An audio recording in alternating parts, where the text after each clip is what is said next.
Şimdi şöyle diyelim, işler ilçelerin kapanmasından, milletin gelip gelmemesinden, özellikle köylülerin. Yani bizim şu anda en azından 200-300 en az diyorum. Tepsi siparişi, baklava siparişi almam gerekirken şu anda 5 tepsi de sipariş almamışım. Şimdi biz de bunlara göre çalışmamızı yapmışız.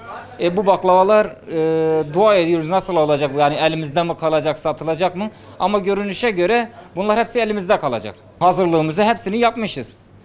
Şimdi bu millet, köylüler, ilçeler gelmezse nasıl olacak? Yani gün boyunca ben burada dün de 2 tepsi baklava satmamışım.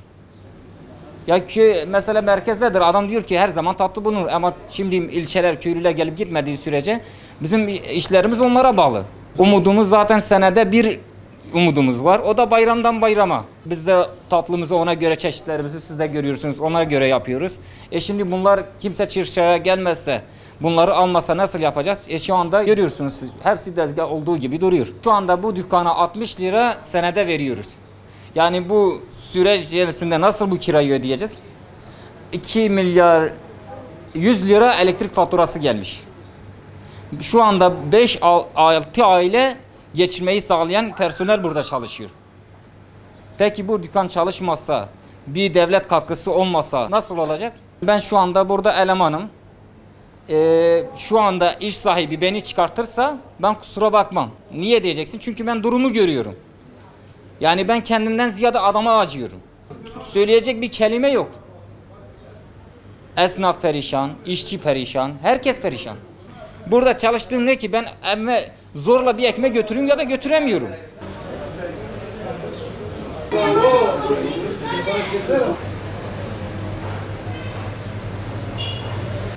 Bu pandemiden dolayı dükkanlarımız açık ama ki beklediğimiz beklenti yok.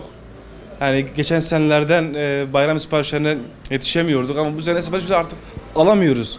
Malzemelerin pahalanması olsun, insanların alım gücünün düşmesi her halükarda esnafın ki istersen herkesi sıkıntıya koymuştur. Hani o yüzden yani devlet yetkililerinin illaki bir çare istiyoruz. Eski iş yok.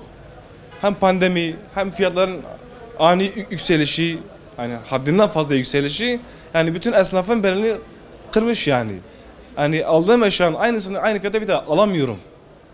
Benim tek ümidim Ramazan ayıydı. Kiramı ödemek için tek ümidim bu aydı. Yani bir nebze de olsa yine bir kısmını çıkartabildim. Bu kapanmadan dolayı artık onu da çıkartamayacağım. Yani dükkan sahipleri de zamanla üstüne ekiliyor. Mesela bizim köylü kısmı burada çok olur mesela. Köylü kısmı gelmediği için bizim de bütün ümidimiz kapandı yani. O yüzden sipariş almıyoruz. Üretimi de şu an durdurmuşuz. Yani azar azar ne giderse. Azıcık kim o be? Ne yapıyor Cenab-ı Allah? Ama baklava yaşlar. Şimdi Cenab-ı Allah. Acaba şu kadar bir kilo bacağım var kilo.